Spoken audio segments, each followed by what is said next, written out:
Outlining. Some of you probably are pretty good at outlining, and if you are, you can go to sleep now. But a lot of you maybe aren't so good at outlining. Maybe it's something that's just eluded you over the years. So we're going to take one more shot at it and see if maybe this time it works for you.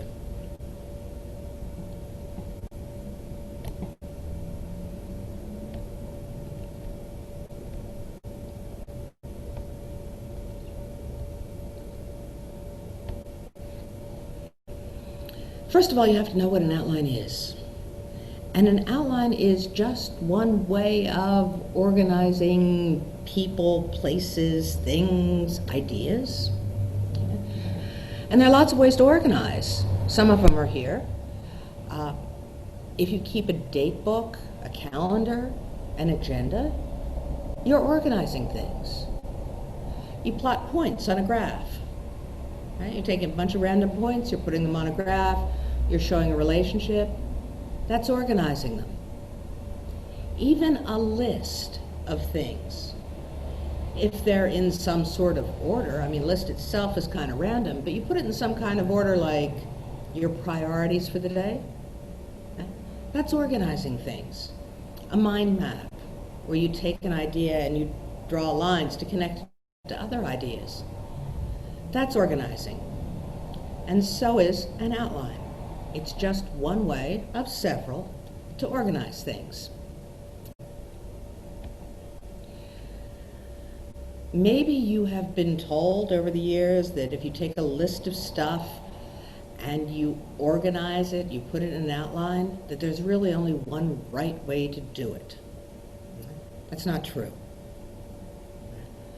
The way you organize it, and an outline is organizing stuff by putting it in categories, the categories you choose are up to you. It's what you want to do with the list. There's no right way to do things. My mama, back in the day, like a lot of moms, had a grocery list on the refrigerator door. But me, my sister, my dad, we couldn't put anything on her grocery list. We had to tell her, and she would go put it on the list.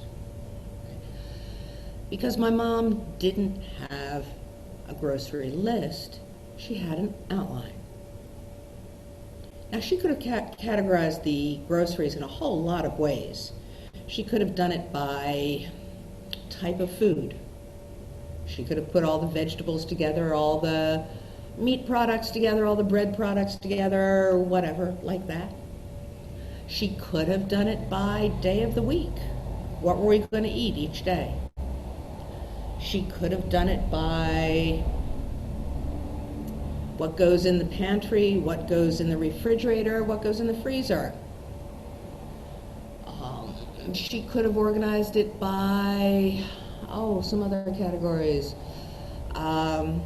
Cheap stuff, middle price stuff, high price stuff if she had any money left over. Those would have all been fine. Just depended on what she wanted to do. But for my mom, her organizational pattern was by aisle. Because my mom's goal was to get in and out of the grocery store as fast as humanly possible. She hated grocery shopping. And she'd go in and she would hit those aisles and be like, boom, boom, boom, boom, boom. Check out, score. And if we forgot something, milk, we wouldn't go back. She'd stand there and say, all right, we don't need milk this week. When I got a little bit older, I was allowed to go back and get the milk for her and bring it to her. By that time, she was 2 aisles down. Okay? My mom organized her grocery list by aisle. It worked for her. So there's no right way to do it. You're just putting things in categories. That's all.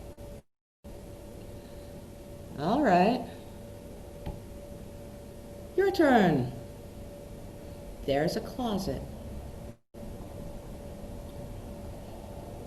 Maybe your closet looks like that. I hope not. But I'm assuming that at some point your closet had categories in it.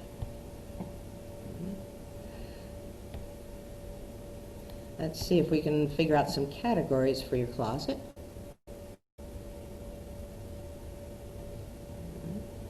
Maybe you organize your closet by, I don't know, types of clothes. You put all your pants together. You put all your tops together. You put all your dresses together, like that.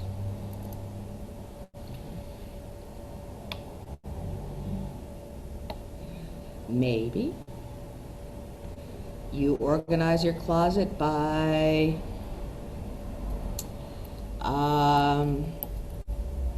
casual, work clothes, dress clothes. That's fine.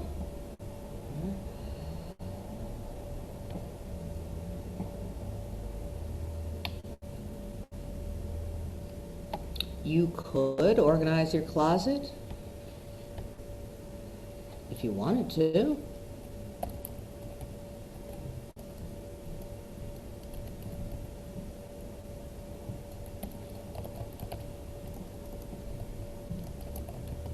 By season. Because here in Southern California, we pretend we have seasons. So maybe that's how you organized your clothes. You could organize your clothes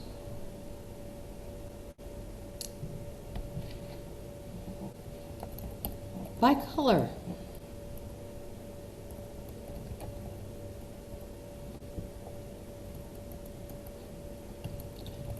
You're really patriotic, and you're goth on the weekends. All of those are fair. All of those are fine ways to organize your clothes. And I'm going to guess that if I asked you to organize your clothes this way, you could even go a step further. You could organize and put all your red pants together, and you could put all your red tops together, and you could even put your red long sleeve tops together and your red short sleeve tops together. You don't have any red dresses. And you could put your white pants and your white tops and your white dresses together.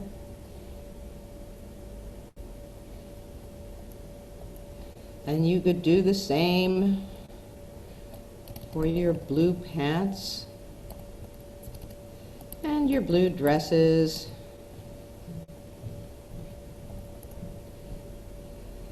And you could put your black tops together and your black pants together and your black dresses together. You could all do that, right? If I gave you $200 to clean up that closet that I just showed you, I'm pretty sure you could do it. And if I asked you to do it by summer, fall, and spring, and then by color under each of those, I'm sure you could do that too.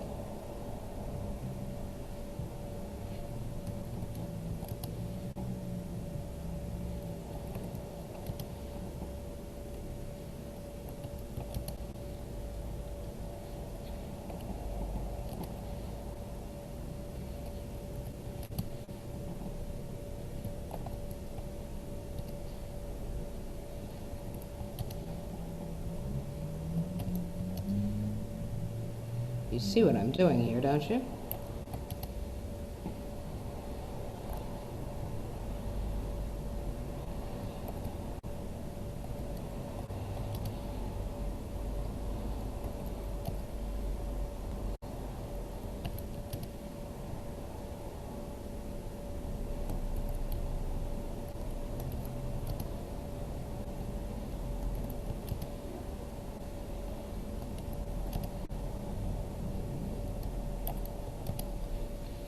In other words, if you can organize your closet, you can outline.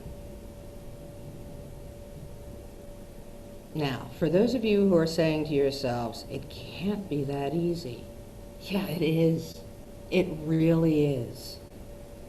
It's not any harder than putting things in categories and in subcategories.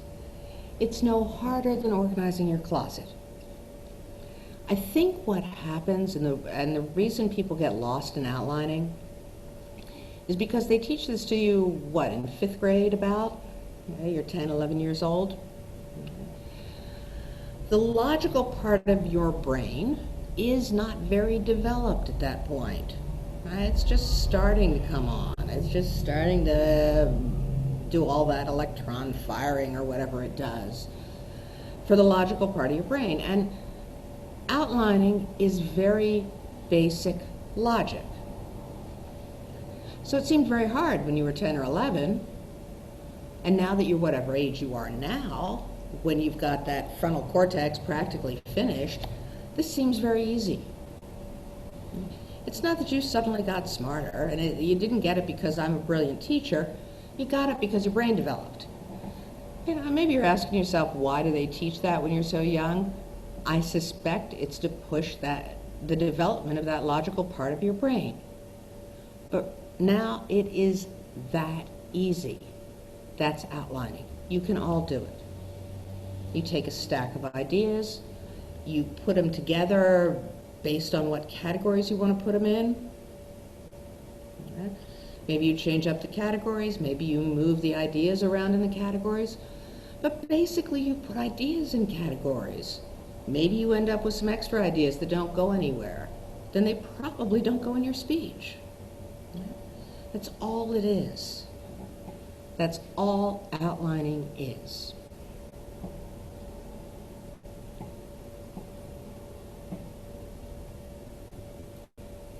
Let me bring up those slides one more time. We'll go back to those.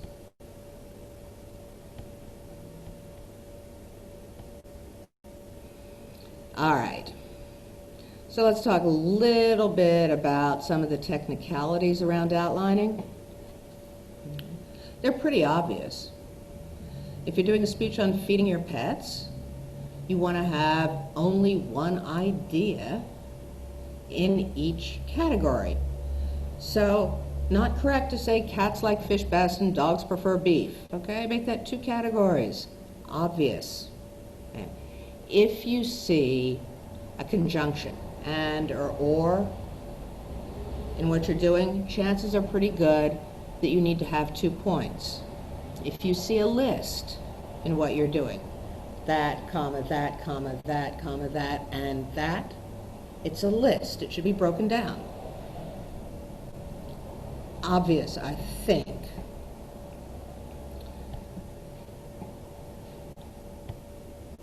Next up, unity. Okay. Basically what you're saying is that everything in a subcategory belongs in the category above it. Okay. So, what dogs eat? Dogs also like cooked beef, shoes, and chicken. You can quibble about shoes, but they do like to eat shoes, so they all belong under B. There are 2 obvious mistakes in this outline. I'm sure you've found them by now. 1, astronauts bounce when they walk. Obviously doesn't go under what cats eat. I make these slides at 3 in the morning. That was the most random thing I could think of. That's how I got there. Doesn't go in your speech. Doesn't belong in this speech about feeding your pets. And the other problem is kangaroos like grass. Because ultimately your main points, this one, and this one, have to all fit under your topic. Your topic here is feeding your pets. Okay? Now, I'm pretty sure no one keeps kangaroos for pets. Or if they do, they're very few and far between. So kangaroos don't belong in this outline either if it's really about feeding your pets. That's unity. The things in the subcategories have to belong in the category above them. Here's a concept for you: mutually exclusive. Imagine this as a Venn diagram with 3 circles and none of them overlap. That's what I mean by mutually exclusive. They don't have any elements in common. And this is a problem I see in outlining a lot. Here we have cats like fish best, boneless, cooked, and raw. Those are not mutually exclusive. You can have cooked boneless fish and you can have raw boneless fish. So boneless, cooked, and raw are not in separate circles in our Venn diagram. I might change this to cats like boneless fish best, A cooked, B raw. I might leave cats like fish best, A boneless, but I would demote cooked and raw, so it was A boneless, indent, 1 cooked, 2 raw.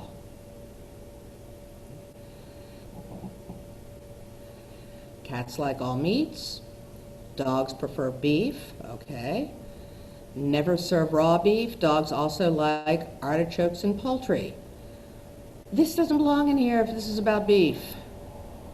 We've got some weird overlap going with artichokes and poultry under beef. And it would probably go under more things that dogs eat: fish, shoes, artichokes, poultry. You don't need to think this one through, you just need to kind of step back and look at your outline. If in your closet you have all your, I don't know,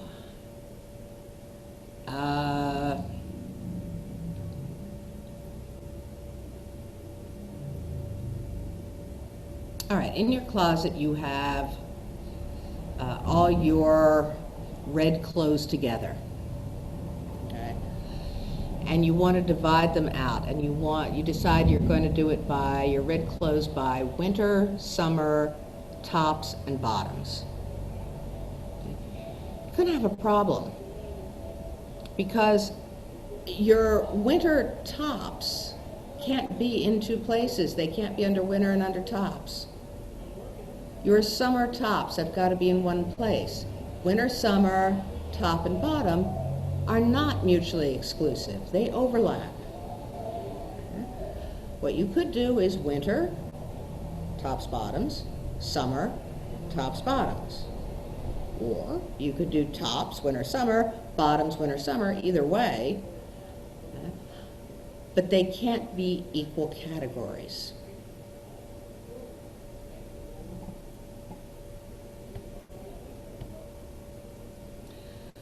Okay, labeling your outline. Different fields have different ways of labeling, but in the academic world, this is the system. It starts with Roman numerals. First subcategory is capital letters. Second subcategory is Arabic numbers. Under Arabic numbers, you have lowercase letters. In academia, as long as you're in school, you're going to start with Roman numerals, capital letters, then go down to Arabic numbers, and then lowercase letters. There is a pattern to this, in case you need help remembering it. It goes number, letter, okay? And it goes from big to small. So if you consider Roman numerals big numbers, big sized numbers, capital letters are big letters, Arabic numbers are smaller numbers, okay? Lowercase letters are smaller letters. That's the pattern. This side is a little messed up. This side isn't. Okay, so you put a period after each of them. You indent 1 tab stop. half an inch. And this, and you have to be a little obsessive compulsive, but you do have to indent your subcategories. But that half an inch rule, that's for those of you who are sticklers about such things, like me. Okay. I'm not grading you for it, just make sure you indent it. But technically, that's half an inch, and that letter up there, the M in main, lines up with the A in subordinate. Okay. And that should be indented half an inch, and it lines up with the Arabic number 1 next to the next subordinate point. Okay. So if you are a stickler for such things, and this one, as I say, is messed up because on the right-hand side, the A should line up under main point here. Okay. The problem has to do with the slide settings. They don't necessarily work out very well. But it should be half an inch, and it should line up on the A under main, just like on the right, the left-hand side, okay, and all the way down. That's how to label it. That's how you lay out an outline in the academic world. Like I say, businesses often start with Arabic number 1. Sometimes it starts with capital letters. Here, it starts with Roman numerals. Some guy whose name I have forgotten, and that's probably fine, came up with a whole system for this. Roman numeral, capital letter, Arabic number 1, lowercase letter number 2. This should be indented. Sorry. Arabic number with a parentheses, lowercase letter with a parentheses. Arabic number with 2 parentheses, lowercase letter with 2 parentheses, and then I think it goes back to Roman numeral lowercase, a lowercase I. You don't need to know all that. You just need to see the system. That's all that's there for. The point I want to make here, however, is that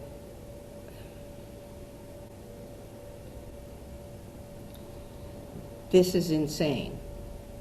Let me tell you right now, if you're organizing anything more than 4 levels deep, stop, go outside and play. There is no reason to do that. You've just put your red shirts, long-sleeved, winter together. Your winter long-sleeved red shirts are now all together. You don't need to break it down more than that.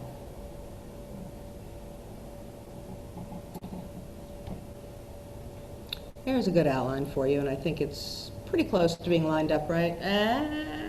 The labeling under dog food fell off. But you get the idea, I hope.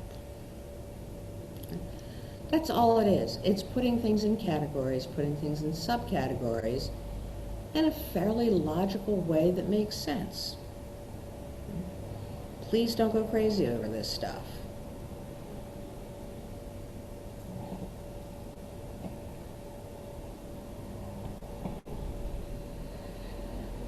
All right. Now, maybe you've noticed that a lot of outlining goes on in colleges. The truth is that Western European culture is kind of in love with its outlining, and there's a good reason for this. The first published outline was done by a guy you've probably heard of back in the 4th century BCE.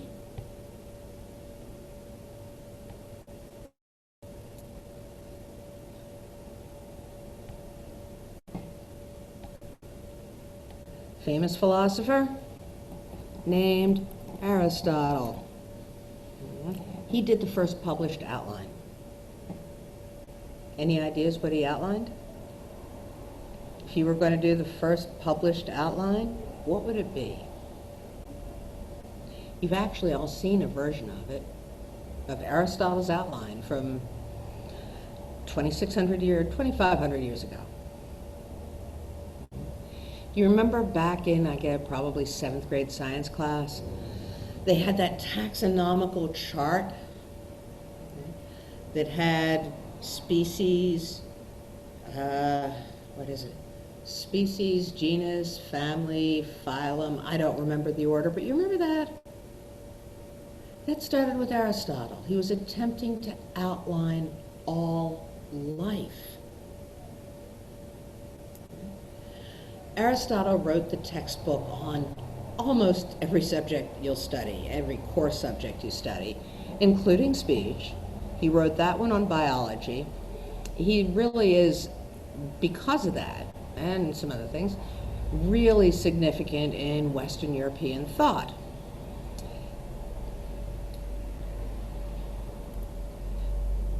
Anyone know who? Well, anyone. I'm only talking to one of you at a time, aren't I? Welcome to online classes. Do you know who Plato's teacher was? Because you should probably know this too. You might have gotten it right. That would be Plato. Plato's teacher? The other one, Socrates. I remember this. I remember this order. Maybe this will help you remember the order.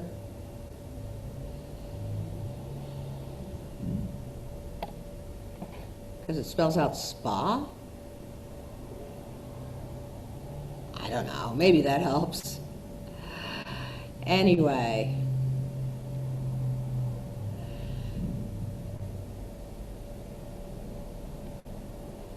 See if I can get rid of that circle. There you go. Socrates, Plato, Aristotle. This is a fascinating time in Western European history, and you should know this. They were literally teacher and student. I mean, they knew each other.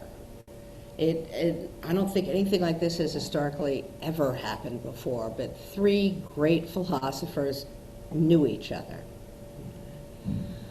Socrates, starting back in the late 6th century BCE, and there were philosophers before Socrates, and we're not going to go deep into anybody's philosophy here. But Socrates was, according to the accounts of his contemporaries, very popular. He had crowds of young men who would listen to him talk for hours, take notes, question him, he'd question them. It became a whole thing in Athens to go listen to Socrates if you were a young guy. He was also, according to his contemporaries, extraordinarily ugly and hunchbacked.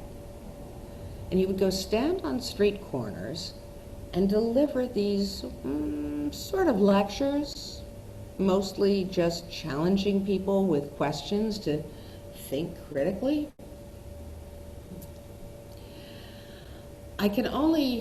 When I think of Socrates, I sort of imagine those guys on Venice Beach who stand on top of a box or something and pontificate. I suspect it was a lot like that. Chances are pretty good, by the way, that Socrates was illiterate, that he couldn't read or write. We don't have any writings from Socrates, and we do from his contemporaries. We have plenty of notes from his students, okay, particularly from Plato. Plato wrote a lot of books about what Socrates had to say, but we have notes from other students too. By the time we get to Plato, Socrates' most famous student, Plato actually has a school, okay? And he's teaching students. Okay?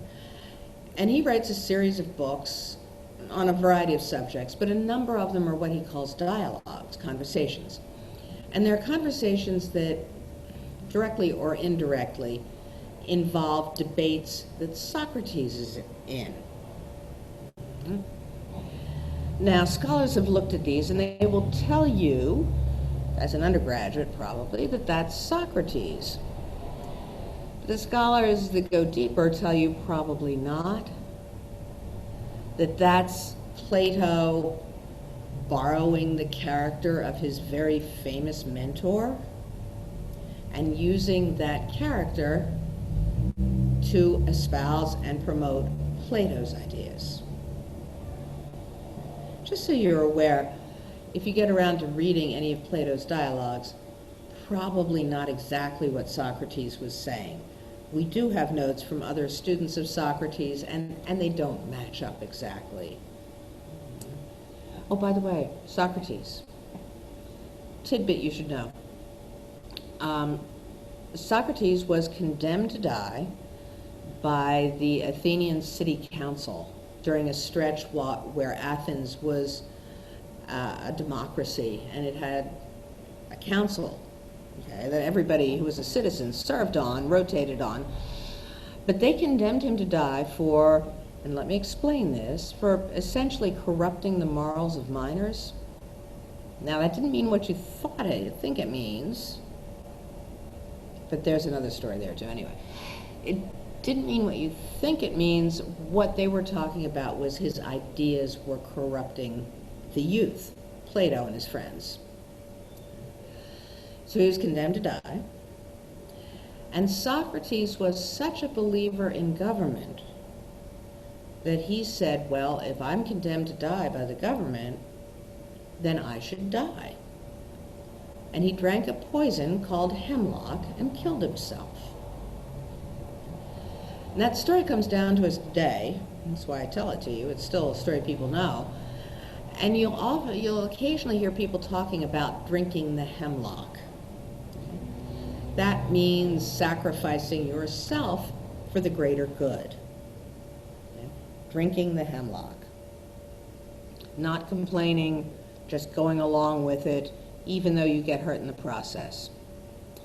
As I said, Plato had an actual school with actual students, mostly the sons of business people, and one of those was a very wealthy young man named Aristotle. And as I said, Aristotle went on to write the textbook on almost everything. So, okay, those are our three famous Western European philosophers. Any idea who Aristotle's, let's see if I can get back in this, who Aristotle's most famous student was?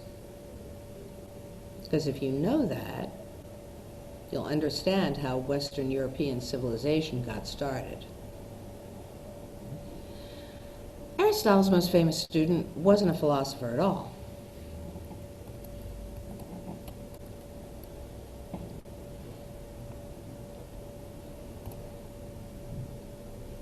It was, in fact, Alexander the Great.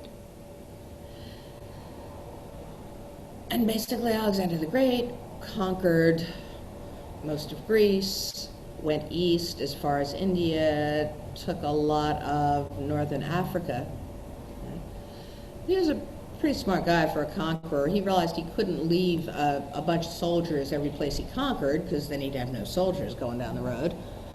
So what he did instead was he built a whole bunch of schools, and he built a whole bunch of libraries in order to spread Athenian civilization.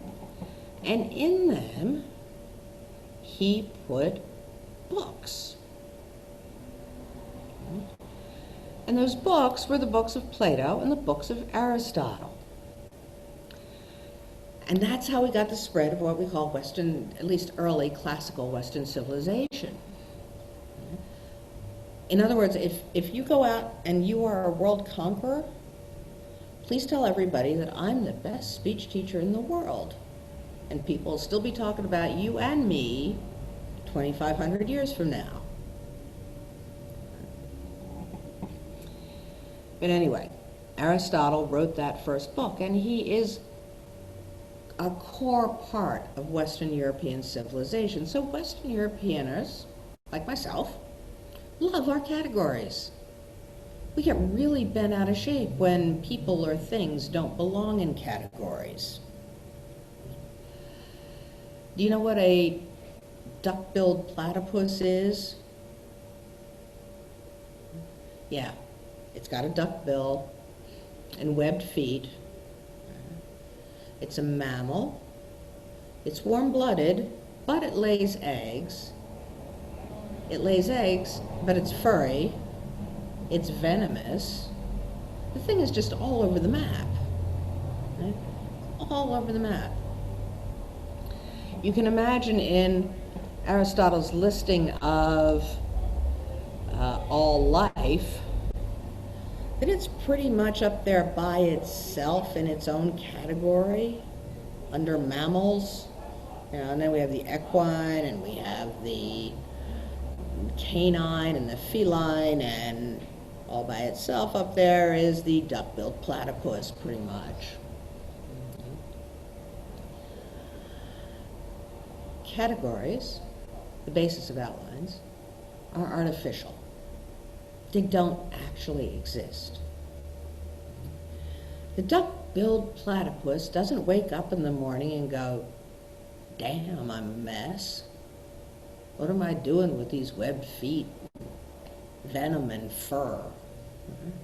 The duck-billed platypus wakes up in the morning and goes, hey, I'm a duck-billed platypus and I'm going to go lay some eggs today. Doesn't worry about that stuff. The fact that it appears weird to us, because it doesn't fit in the categories, doesn't make it weird. It just means the categories aren't working. If you have a pair of coveralls, where do you put it? Tops, bottoms, off by itself somewhere? The real life answer is you put it wherever you'll remember it, wherever it works for you. There are people who belong in more than one category. They drive Western Europeaners nuts. You gotta fit in the box. As I'm recording this, the US is taking its census, and it has these lovely little boxes you have to check off that says here, white, Hispanic, non-Hispanic, Black/African American, Alaskan Native, Native American, Asian Pacific Islander, whatever they are. A whole lot of people belong in 2 boxes or more. But how do you check the box? You know, there are people who will check the box called other. That's ridiculous. You're a human being. You're not other. The boxes are the mistake, not the people. In your lifetime, you've watched categories among a particular set of people completely dissolve. When I was growing up, there were 2 genders, male and female. And male meant that you had male anatomy and you dated women, and female meant you had female anatomy and you dated men. That was it. As I was growing up, we started to see lesbians and gay men coming out of their closets. And they didn't fit the categories, and society went nuts. By the 1990s, we're talking about lesbians, gays, bisexuals. Yeah. Today, we have lesbians, gays, bisexuals, trans, queer, questioning, intersex, and we have the whole range of pan to cis to across the board.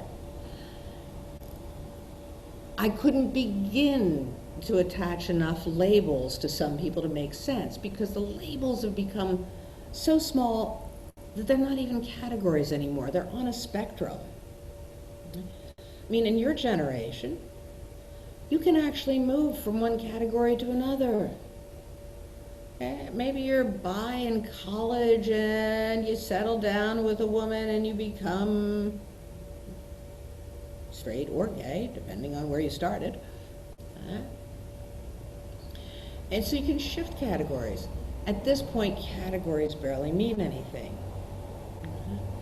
You can get married, no matter who you are, no matter what category you belong in. We're watching those categories. You're watching them, I'm watching them dissolve in front of us, right? To the point that you like who you like. And I think that's what we'll see really soon. The labels just don't mean anything anymore. Other cultures, non-Western European cultures, they have categories too. I'm not saying they don't have any logical categories, they do. But a lot of other cultures are not locked into categories like Western Europeans are. Okay? They're not locked down to it. They're flexible. You can, like I say, move from category to category, or, an animal, maybe it's a pack animal one day and it's a riding animal the next, and who cares? So what I want to close this little part of the discussion with is that if you don't get outlining, or you don't understand why people are so concerned with it, you probably have something in your cultural background that's not Western European, and that's fine. That's absolutely fine. Just learn it. You need it in the academic world. This world, this college, the rest of the university system across the United States is Western European. There's no doubt about it. So you need to know how to do this stuff. What I'm saying is you don't need to lock your life into it. That's up to you. Mm-hmm. Just learn how to do it. Now, let me roll back a little bit and talk about speeches again. I've just done a whole discussion about outlining and outlining your speeches. I haven't told you why. So, here's why. Why do you want to organize your speeches? Why do you want to outline them? I'm going to send you, and everyone else who's watching, out on a scavenger hunt. And this is what I want you to get. I want you to go out there and I want you to get an orange, a newspaper. Oh, don't write this down. Just remember it. An orange, a newspaper, donuts, a Starbucks cup, a Santa suit, a moon, blood, and a globe. You got that? Don't write it down. Let me give it to you again. An orange, a newspaper, donuts, a Starbucks cup, a Santa suit, a moon, blood, and a globe.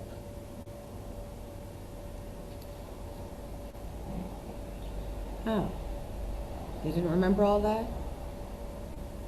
Let me try it a different way. I want you to get me 3 round things. An orange, the moon, and a globe. I want you to get me 2 things with holes in them. Donuts and a Starbucks cup. It has a little hole at the top. And 3 red things. A Santa suit, blood, and a newspaper. I read one yesterday. All right, so what are the categories again? Yeah, you got it. Round, holes, red. What are the things with holes in them? Donuts and Starbucks cup. What are the round things? An orange, the moon, and what was the third one? A globe. And the 3 red things, a newspaper, a Santa suit, and blood. That's why you do outlining. Because your audience will remember what you're talking about if they know what your categories are. This is why I have you repeat your categories 3 times in the framework of your speech. And this is why they matter, because your audience will remember your categories even though they forget the details. So that's it. That's outlining. Next up will be organizing patterns, or in what I'm talking about there is the order that you put those main points in, but you can all outline, I guarantee it. Thank you.